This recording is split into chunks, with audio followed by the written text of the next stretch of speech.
नमस्कार, आप देख रहे हैं कल का बाजार। आपके साथ मैं हूं विपिन भट्ट। आपके निवेश और ट्रेडिंग से जुड़े सभी सवालों के जवाब हम इस शो में देते हैं, आपके लिए करवाते हैं कल की तैयारी। और आप अपने सवाल हमें तुरंत भी भेज सकते हैं 7045220000 पर, क्योंकि आप व्हाट्सएप हमें करेंगे और आपका पसंदीदा शो कल का बाजार फेसबुक और ट्विटर पर भी लाइव है, तो आप वहां पर भी यानी सोशल मीडिया पर भी अपने सवाल हमें भेज सकते हैं। हम सीधे अपने एक्सपर्ट से आपके सवालों के जवाब उसी वक्त लेंगे। तो चलिए, ये सारी बातचीत होगी, लेकिन पहले बात कर लेते हैं आज के बाजार की। मई एक्सपायरी के पहले दिन बाजार में दायरे में कारोबार रहा। इस बीच mid cap small cap index लगभग कल के ही स्तरों पर बंद हुए। सेंसेक्स की बात करें तो 208 अंक गिरा, 61,774 पर पहुंचा। तो निफ्टी 63 अंक गिरकर 18,285 पर बंद हुआ। ये था आज के बाजार का हाल। और आज हमारे साथ कार्यक्रम में जुड़ रहे हैं एनएवी इन्वेस्टमेंट के डायरेक्टर आशीष बाहेती साहब। आशीष जी, बहुत स्वागत है आपका। और आपसे हम बातचीत शुरू करें उससे पहले थोड़ा एफआईआई डीआई का आंकड़ा बता देते हैं, ताकि एक अंदाजा लग जाए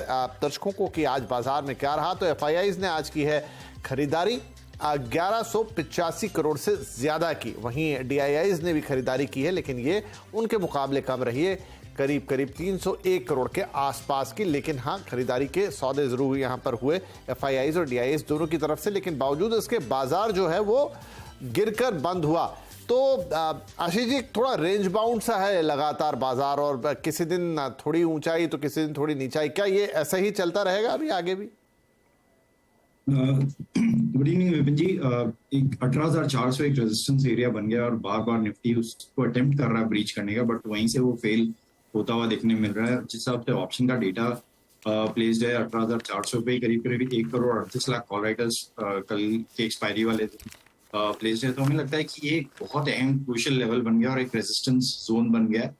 जब तक ये ब्रीच नहीं होता है तब तक ऊपर की तरफ कोई ट्रेड हमें नहीं लगता कि बड़ी तेजी देखने मिलेगी। जरूर 18,400 का अगर ब्रेकआउट आता है तो उसके बाद वापस वहां से 200 से 300 पॉइंट का निफ्टी का मूवमेंट देखने मिल सकता है। बट अभी जो निफ्टी का स्ट्रक्चर बना हुआ है जिस हिसाब से कि मुझे लगता है कि नीचे की तरफ थोड़ा सा ज्यादा ट्रेड मिल सकता है। वहीं अगर बैंक निफ्टी की बात करें तो एग्जैक्टली बैंक निफ्टी में भी वैसे ही सेटअप बना हुआ है। 44,000 एक क्रूशियल रेजिस्टेंस एरिया बन गया है और कल के एक्सपायरी में करीब 80 लाख कॉल राइटर्स वहां प्लेस्ड है। आज भी काफी कॉल राइटिंग हुई है, करीब 1,70,00,000 कॉल राइटर्स एडिशनल ऐड हुए हैं। और जिस हिसाब से अब पीसीआर प्लेस्ड है पुट कॉल रेशियो, हमें लग रहा है कि एक बार शायद कल बैंक निफ्टी 43,500 की तरफ ट्रैजेक्टरी की तरफ टेस्ट कर सकता है और उसका एक शायद नीचे ब्रेकआउट देखने मिल सकता है। चलिए, तो बैंक निफ्टी पे कल नजर रखी जाए। और रेंज बाउंड है थोड़ा यहाँ पर। निफ्टी 8,400 के लेवल्स के इर्द गिर्द ब्रेक करने की कोशिश में रहेगा। किया तो ऊपर, नहीं तो फिर थोड़ा सा डाउनवर्ड्स ही यहाँ पर पोजीशन दिखाई दे रही है। एनीवे, तो अब हम दर्शकों के सवालों के जवाब लेना शुरू करते हैं और उससे भी बाजार का एक आकलन हम लगाते हैं, क्योंकि हर शेयर का मिजाज जो है वो थोड़ा अलग रहता है और अलग बिहेव करता है मार्केट के बिहेवियर के साथ साथ। तो राजेश कुमार है हमारे साथ भावनगर गुजरात से। राजेश जी, बहुत स्वागत है आपका। क्या सवाल रहेगा? हेलो, शायद राजेश जी तक। Good evening. मेरे पास, हेलो। हाँ बोलिए सर, बोलिए। हेलो। हाँ राजेश जी बोलिए। सर, मेरा सवाल है कि मेरे पास BEL शेयर है। मेरे पास सर BEL शेयर है @97.28 के रेट से 401 शेयर है और मेरा व्यू है 1.5 से 2 साल का। तो इनके बारे में जानना चाहता हूँ। दूसरा शेयर है मेरे पास IDFC बैंक है, वो मैंने 57 में 829 शेयर लिए है। तो उनका मैं 3 महीने से 6 महीने का टारगेट जानना चाहता हूँ। चलिए ठीक है, तो पहले BEL पे बात कर लेते हैं। इनके पास 400 से ज्यादा शेयर है। इनफैक्ट 401 इन्होंने बोला, 9780 आई थिंक जो मैं सुन पाया। भेजा हुआ भाव थोड़ा अलग था। लेकिन चलिए, BEL पे क्या राय बनती है आशीष? जी विपिन जी, काफी अच्छा चार्ट स्ट्रक्चर BEL का बना और जिस हिसाब से कंटिन्यूसली तेजी देखने मिली है इस पूरे सेक्टर में और डिफेंस रिलेटेड एंसिलरीज में और स्पेसिफिकली PSUs में, हमें लग रहा है कि यहाँ से भी एक अच्छा मूवमेंट देखने में मिलता है। सिंस इनका थोड़ा सा लॉन्ग टर्म होराइजन है, 3 to 6 months is decent horizon. हमें लगता है कि 120 तक के लेवल्स इसमें जल्दी देखने मिल सकते हैं। तो बने रहने की सलाह है। सिर्फ एक जो स्टॉप लॉस इन्हें मेंटेन करना है 105 का BEL में एक स्टॉप लॉस मेंटेन करे।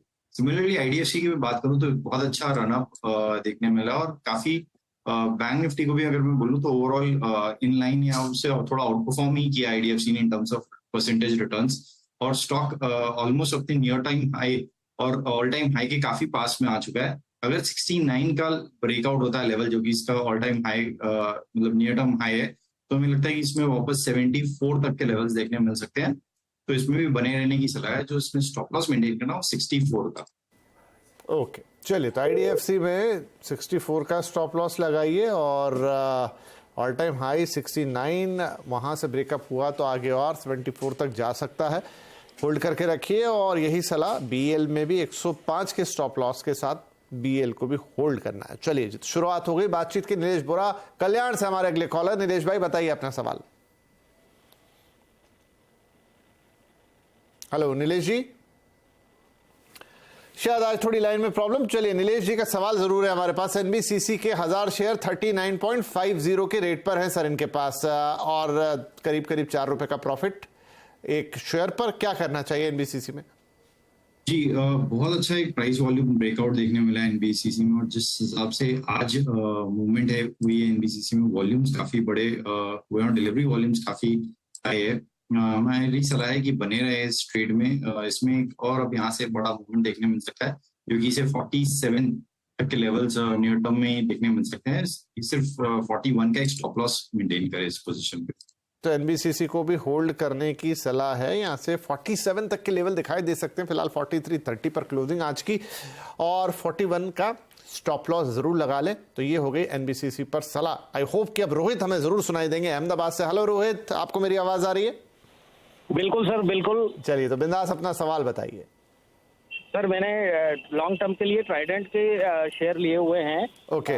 55 पे मेरा बाइंग है और क्वांटिटी मेरी 460 है सर। 460 एट 50-55। ओके, तो ये रहा आपका चार्ट ऑन एयर। लेकिन नुकसान हो गया करीब करीब 16 रुपए का हर शेयर पे। ट्राइडेंट के शेयर हैं होटल एंड टूरिज्म। क्या राय रहेगी इस पे आशीष? जी, स्टॉक थोड़ा प्रेशर में जरूर रहा है। इनके लेने के बाद तो इन्होंने काफी नीचे तक के लेवल्स देख लिया। आई थिंक 25 तक का रिसेंट लो था और वहां से एक अच्छा बाउंस बैक दिया। बेस्ट पार्ट ये है कि अभी इसने स्टॉक ने रिसेंटली 200 डेमा का एक ब्रेकआउट दिया है। लगता है कि यहाँ से इसमें थोड़ा सा ऊपर की तरफ मूव देखने मिल सकता है, जो कि इसे 37 से 39 तक के लेवल्स दिखा सकता है। तो स्टॉप लॉस मेंटेन करे इसमें, अब स्ट्रिक्टली 33 का एक एसएल मेंटेन करे और बने रहे इस पोजीशन पे। चलिए, तो 33 का लगाइए स्टॉप लॉस। 39 तक के लेवल्स देखने को मिल सकते हैं ट्राइडेंट के अंदर, और हो सकता है आपका लॉस यहां से कवर होता हुआ नजर आए। 33 का स्टॉप लॉस लगा के होल्ड कीजिए फिलहाल शेयर को, और नजर रखिए 39 के फिगर पर। राइट, तो ये हो गई बात ट्राइडेंट के ऊपर। अगले कॉलर है हमारे कृष्णा कांत साहब, आजमगढ़ से कॉल कर रहे हैं, उत्तर प्रदेश। हाय कृष्णा, कैसे हैं आप और क्या सवाल रहेगा आपका? बढ़िया हूँ सर, आप कैसे हैं? ऑल गुड, बताइए। Thank you sir. सर, मेरा सवाल सर जुबिलेंट फूड है। 66 share 485 rupees per. Supriya life sciences है 91 शेयर 285 रुपीज पर। धर्मज है, धर्मज कार। बस सर, दो ही बताइए। दो एक बार में दो, फिर अगले दिन पूछ लेंगे। तो दूसरा, एक तो जुबिलेंट हो गया, दूसरा आपने क्या बोला? धर्मज 66 शेयर 238 पे। नहीं, आपने सुप्रिया लाइफ बोला था, वो लेते हम। हाँ जी, सुप्रिया लाइफ पे भी बात कर लेंगे पहले आपका, लेकिन जुबिलेंट पे बात कर लेते। तो जुबिलेंट का लेके आइए। इनका 66 शेयर 485 पर, लेकिन 11 रुपए का नुकसान है हर शेयर पर। तो क्या सलाह रहेगी इनके लिए? जी विपिन जी, एक अच्छा बेस बनाया जुबिलेंट ने। बहुत गिरावट देखने मिली थी और उसके बाद एक 430 से 440 का जो रेंज है वहां पे एक अच्छा कंसोलिडेट हुआ और एक अच्छा बेस बनाकर अब वापस अपस्विंग देना तैयार हुआ है। मुझे लग रहा है कि ये स्टॉक 500 तक के लेवल्स दिखा सकता है, जो कि इसका 200 डेमा है, वहां तक उसकी ट्रेजेक्ट्री आते हुए देखने मिल सकती है। तो बने रहे इस ट्रेड में। 460 का एक एसएल मेंटेन करे। दूसरा स्टॉक जो मैंने बताया सुप्रिया लाइफ साइंसेज, कंपैरेटिवली इसमें बहुत ज्यादा गिरावट देखने मिली है। और जब से ये मेरे ख्याल से 2021 में आईपीओ आया और वहां से कंटिन्यूअसली सेलिंग प्रेशर देखने मिला था। स्टॉक अपने 200 डेमा के पास है। थोड़ा सा भी कोई पुल बैक मिलता है तो इससे हमारी सलाह है कि एक बार एग्जिट कर ले।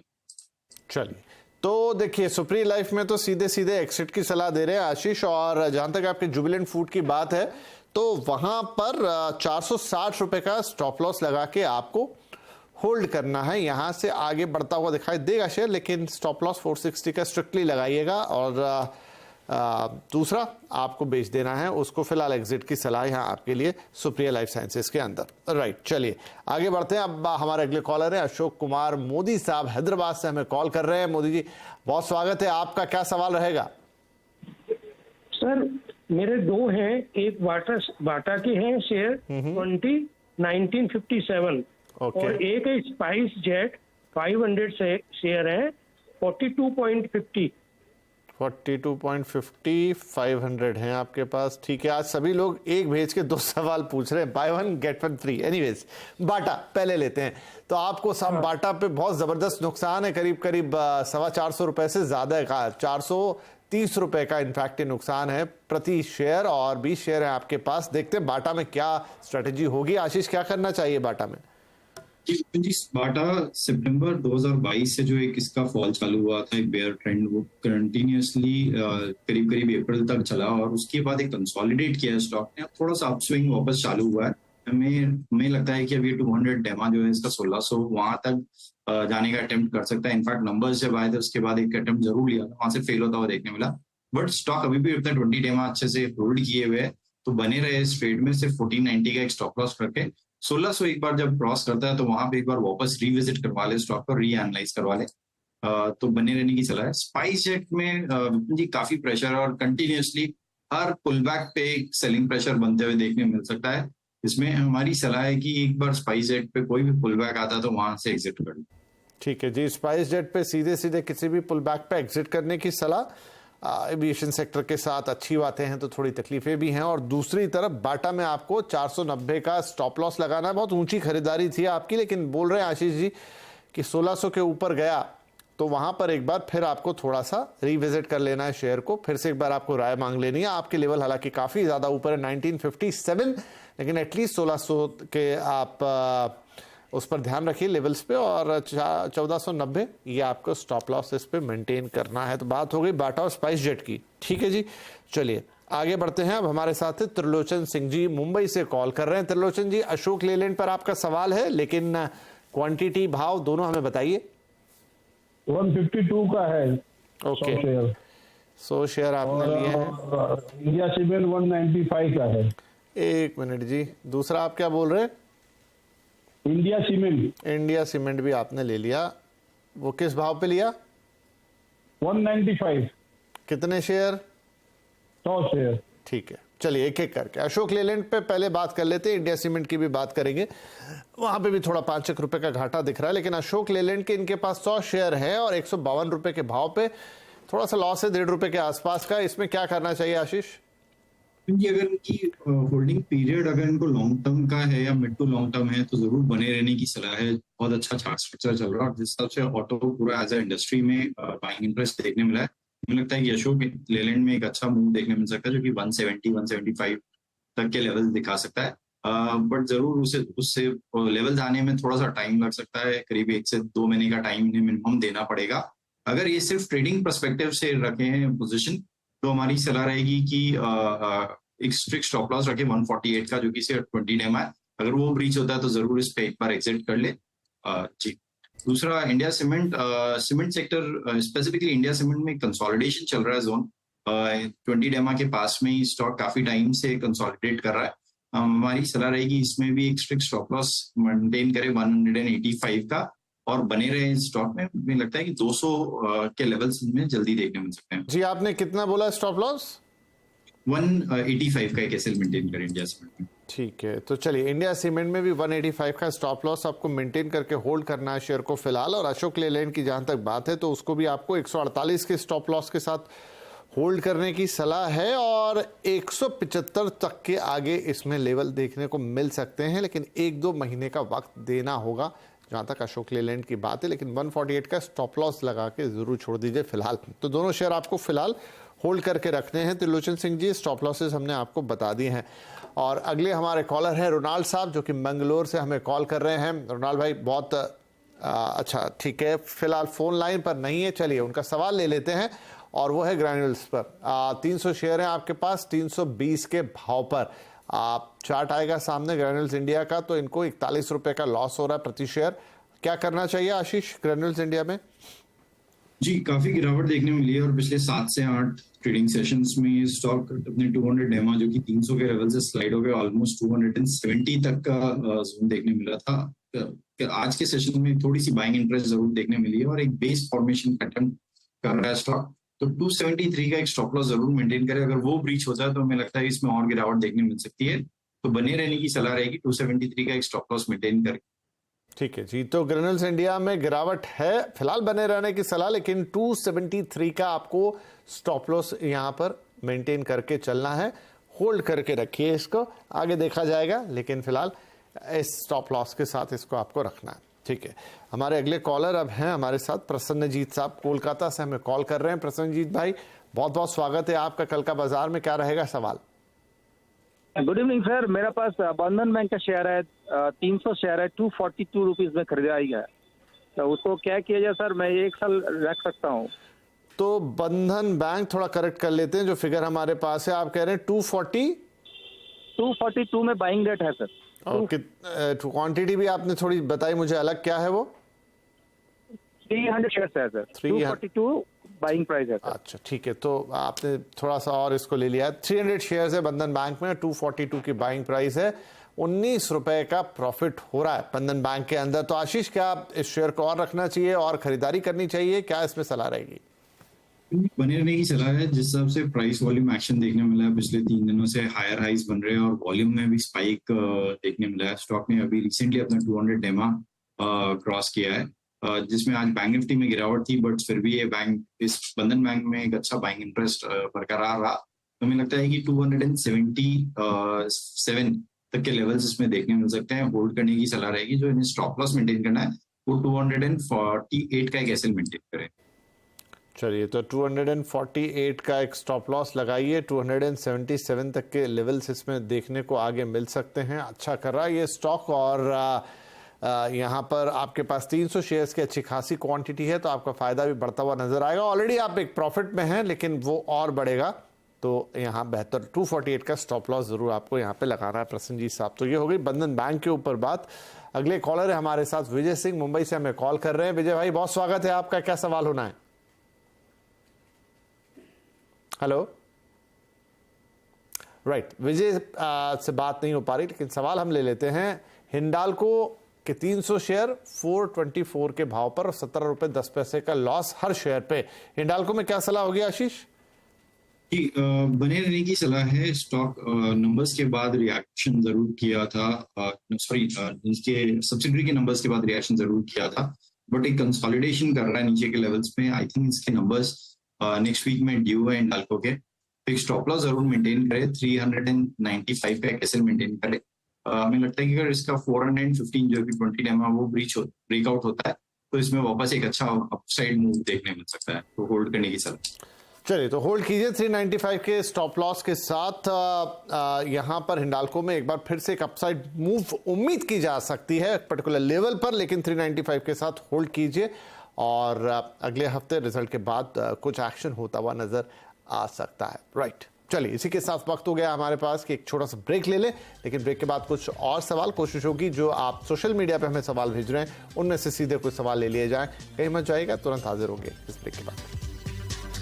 बाजार में हम करवा रहे हैं आपके कल के बाजार की तैयारी, और साथ ही आपके सवालों के जवाब दे रहे हैं। आशीष जी हमारे साथ बने हुए हैं। आशीष जी, अब कुछ सवाल ले लेते हैं। लगातार लोग हमें सोशल मीडिया पे भी वॉच करते हैं, वहां भी सवाल डालते हैं। तो मुकेश वोरा साहब, HFCL पे कोई क्वांटिटी वगैरह इन्होंने नहीं दी, एक सिंपल राय चाहते हैं, क्या ये इसमें निवेश कर सकते हैं?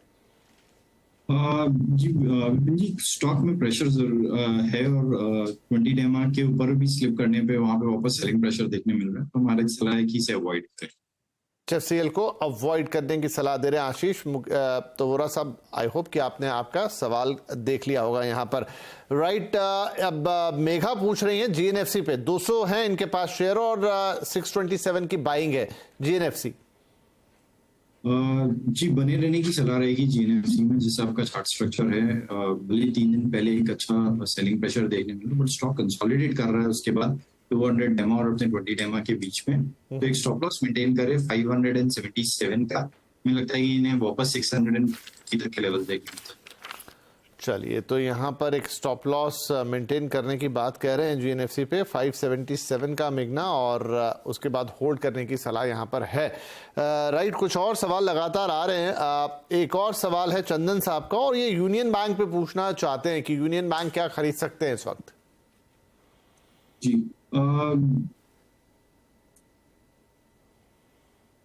जी यूनियन बैंक खरीदने की सलाह नहीं रही है। मुझे लगता है कि अगर इन्हें PSUs बैंक में ही इन्वेस्ट करना है तो फिर SBI या बैंक ऑफ बड़ौदा ज्यादा बेटर प्लेस्ड है कंपेयर टू यूनियन बैंक, तो उससे बेटर SBI या बैंक ऑफ बड़ौदा में पोजीशन में है। राइट, अच्छा, साथ में भुवन पांडे का सवाल है CAMS 34 शेयर 2857 के रेट पर। जी, बने रहने की सलाह है। अच्छा चार्ट स्ट्रक्चर मिला है, बना रहा है, और जिस आपका ब्रेकआउट पिछले 3 दिनों से देखने मिला है CAMS में। आज थोड़ी प्रेशर जरूर था स्टॉक में, बट ओवरऑल चार्ट स्ट्रक्चर काफी अच्छा है। 2130 का एक एसएल मेंटेन करें, बताइए इसमें 2250 तक के लेवल देखने मिल सकते हैं। ठीक है, 2930 का एक स्टॉप लॉस आप मेंटेन कर लें CMS में। 2250 तक के लेवल यहाँ पर आशीष जी को नजर आ रहे हैं। सवाल लगातार बहुत सारे आ रहे हैं, तो एक जी आरती इंडस्ट्रीज पर एक सवाल है। 310 शेयर है इनके पास 935 पर, और ये सवाल पूछ रहे हैं साहिल कपूर। जी, इनकी प्राइस तो काफी नीचे आ चुका है, बट ओवरऑल एक स्टॉक ने कंसोलिडेट का अटेम्प्ट किया है 500 का जो जोन है वहीं पर। मुझे लगता है कि 520 का अगर ब्रेकआउट आता है, जो कि इसका 220 डेमा है, तो इसमें थोड़ा सा और अपमूव देखने मिल सकता है, जो कि इसे 560 तक के लेवल दिखा सकता है। बट वहां पे एक बार थोड़ा सा शायद एक्सिट करने की सलाह रहेगी हमारी। राइट, ठीक है, तो आरती इंडस्ट्री हो गई। अब सौरभ वाजपेयी का एक सवाल है। कैमकॉन के 900 शेयर्स है 526 के भाव पर। जी, ये स्टॉक मिल नहीं रहा मुझे। ओके, ठीक है जी, कोई नहीं। दूसरा ये पूछ रहे हैं ड्रीम फॉक्स 1009 शेयर्स 398। जी, काफी बड़ा एक प्राइस वॉल्यूम ब्रेकआउट पिछले 2 दिनों में देखने मिला है। इनकी सिर्फ एक स्टॉप लॉस लगाकर बने रहे इस ट्रेड में, क्योंकि जैसा आपका प्राइस एक्शन देखने मिल रहा है, मुझे लगता है कि इसमें और अच्छा बड़ा स्विंग देखने मिल सकता है इन लेवल से भी। तो बने रहने की सलाह है। सिर्फ जो स्टॉप लॉस है वो 540 का एक बना है। ठीक है, 540 का स्टॉप लॉस लगा लीजिए ड्रीम फॉक्स में, और यहाँ से और ऊपर जाने की उम्मीद है। I hope Saurabh this will help you. आपका सवाल था, आपने बार बार भेजा फेसबुक पर, तो जरूर हमने इसको लिया। राइट, लेकिन समय समाप्त हो गया। सवाल और भी हैं, लेकिन कल फिर लौटना ही है हमें। लेकिन आशीष, जाने से पहले कोई डिस्क्लेमर आप देना चाहेंगे? जी, इनमें जो भी स्टॉक हमने डिस्कस किया उसमें हमारी पर्सनल किसी में भी कोई पोजीशन नहीं है। ठीक है आशीष, बहुत शुक्रिया, आपने वक्त निकाला, हमारे दर्शकों के सवालों के जवाब दिए, बाजार का एक इनसाइट दिया। आई होप कि सभी दर्शकों को कल के बाजार की अच्छी तैयारी के लिए बहुत काम आएगा। बहुत शुक्रिया शो पर ज्वाइन करने के लिए, और साथ ही दर्शकों का भी तहे दिल से शुक्रिया। आप रोज इस कार्यक्रम में पार्टिसिपेट करते हैं, आप हमें व्हाट्सएप करते हैं, साथ में लगातार आपके सोशल मीडिया पर सवाल आते हैं। कोशिश होती है ज़्यादा से ज़्यादा ले पाए, लेकिन जो छूट जाते हैं उनको अगले दिन एकोमोडेट करने की कोशिश है। आई होप आज की बातचीत भी आपको कल के बाजार के लिए अच्छी तरह तैयार करेगी। तो शानदार ट्रेड कीजिए, मुनाफे का ट्रेड कीजिए, सुरक्षित ट्रेड कीजिए। शुभकामनाओं सहित आपसे शुभ रात्रि, नमस्कार।